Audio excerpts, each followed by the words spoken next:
Hello everybody! Welcome back to the Mathiason project. As always, I'm your host, Thor Mathiason, and today we're going to be playing Castlevania, Aria of Sorrow for the Game Boy Advance. But this playthrough is going to be something a little bit special. See, we're actually not going through the main story mode. We're actually going through the game's second mode. Yes, a lot of people don't know that there's two modes to this. Right, here we have the main screen. This is my first playthrough of the game. Level 87, 100% souls. Yeah, I was doing a 100% soul and enemy data run. Amazing how quickly you build up experience when you're doing one of those runs. And granted, I could do a New Game Plus, but what I'm really interested in is this. You saw it says, enter Julius, and you can start a game with Julius. Well, that's what we're going to do. We're going to be playing through Julius Mode. What is Julius Mode, you may ask? Well, if you've beaten the game once, beaten the main story mode, then if you enter Julius on the name screen, it'll let you play through as Julius Belmont, one of the main characters in the storyline. Because taking enemy souls and using them as weapons is all well and good, but sometimes you just feel like charging through a castle, whip swinging, sub-weapons throwing, just like old times, and that's where this mode delivers. So without further ado, let's check it out. Now, oddly enough, Julius Mode does open with the same opening cutscene as the main story mode does, but still a pretty cool little scene. If you want to read all this little backstory here, that's what the pause button's for. I am nowhere near that fast to read. At least, not while recording. I like this picture of the eclipse here. And it gets even cooler in just a few seconds.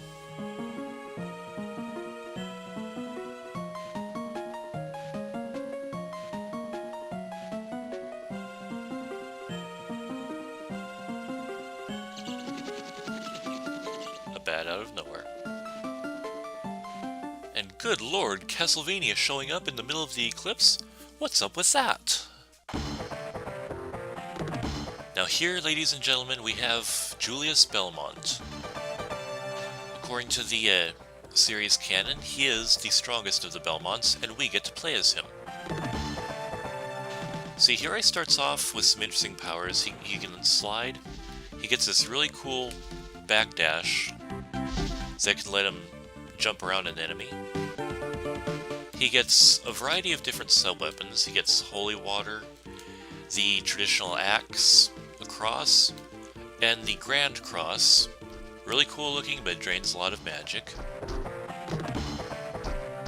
And he can double jump. That's going to come in very handy throughout this playthrough.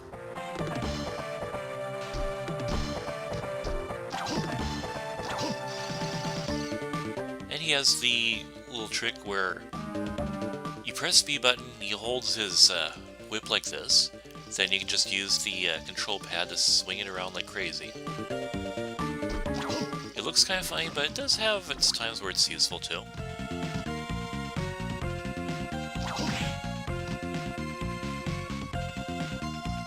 Let's see here, can I get that heart, please? Or did you just... oh, there it is.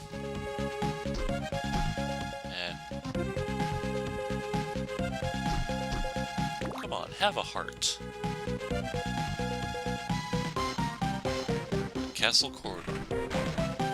And what is a Castlevania game without hordes of ever-respawning zombies?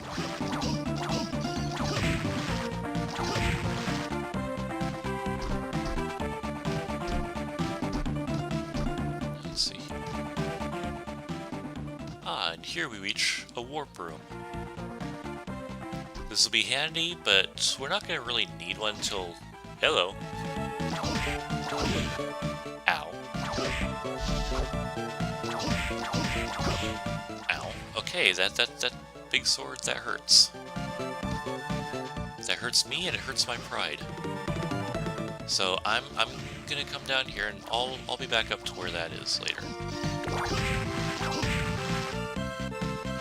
Now, funny thing with Julius Mode, it does have some changes from the main story mode of the game.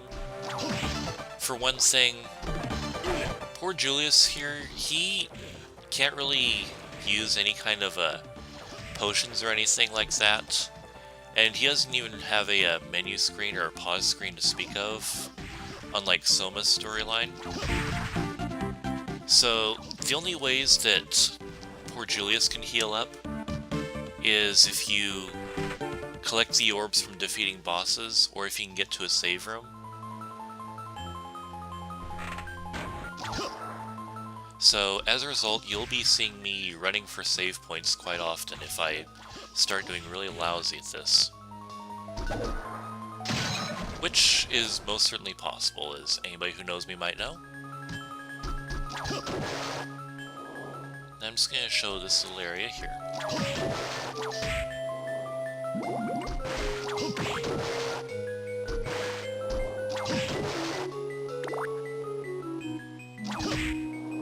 Now, despite the rather intimidating name, these killer fish are actually quite easy to take down.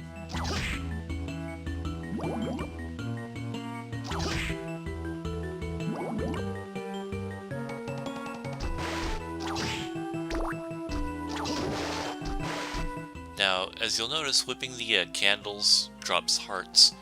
In the main game, it would also drop money, but there's no shops in this mode, so we don't really need money. I could drop down here, but at this point, that would be a bad idea. There's a lot of really tough enemies there that we're not really equipped to deal with as of yet.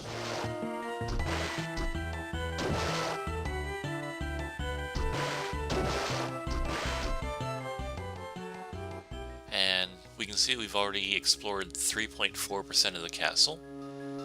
Now, due to events in the storyline of the game, we're not going to be able to get a full 100%, but I'll try to take us to all the rooms that we can get to.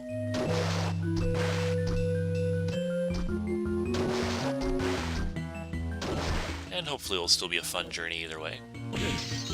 Ow. Trust me to forget which weapon I had equipped.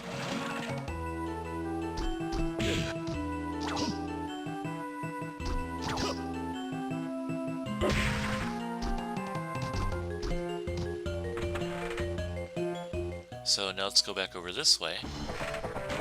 And I really love the music of this area.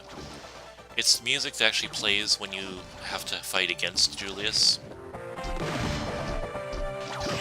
Which, granted, this is a bit of a spoiler for the main story mode, but it's definitely a cool scene, and it's a really fun fight. Now here we have our first save room.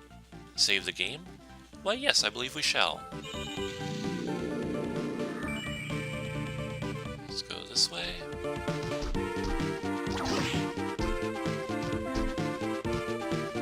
Now, here's the Grand Cross. Where he stops, charges up, goes basically Super Saiyan, and summons a great big huge air cross that will take down all kinds of enemies. And there we have the good old cross boomerang, always a favorite. Oddly enough, though, they didn't put in the classic Castlevania throwing dagger, which kind of surprises me, really.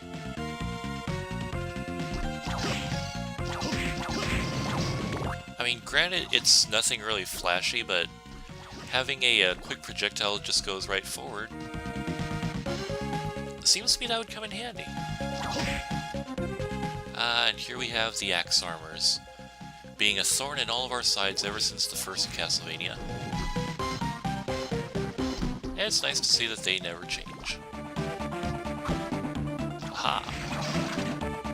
Your arrow grazes me harmlessly.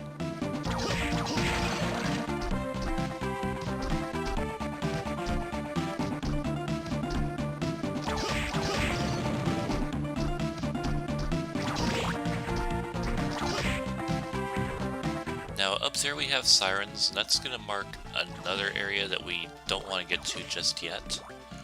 We will, just not yet.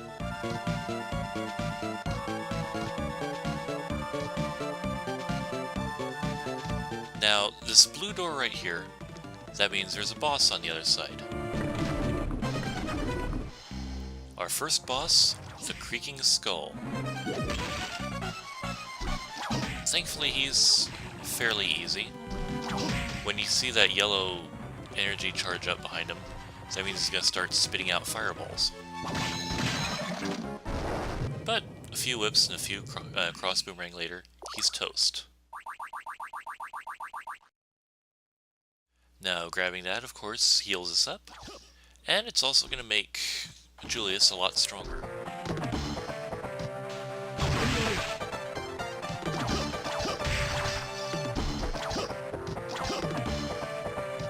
The Peeping Eye, another favorite nemesis of mine.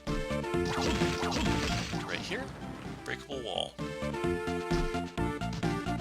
Granted, I know I mentioned that this is more traditional Castlevania, but it would have been nice to have something resembling the Peeping Eye Soul from the main story mode, which would let you see where these hidden rooms are. As is, you're just kinda left to guess.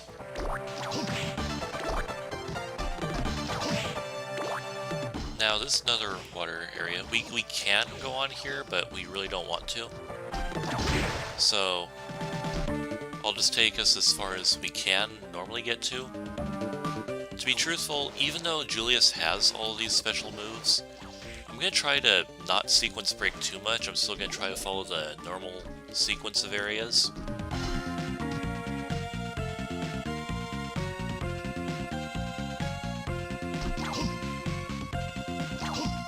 Which, it's still technically a good idea because there are going to be some monsters, especially in certain later areas of the game, that we're going to want to be beefed up quite a bit first.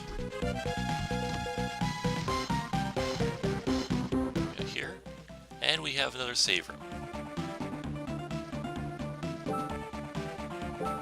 Well, yes, I do believe I want to save. Now, we've taken down our first boss, gotten our first boss orb, and in our next video, we're going to be exploring a lot more of the castle, maybe take down another boss or two. So, that's it for now.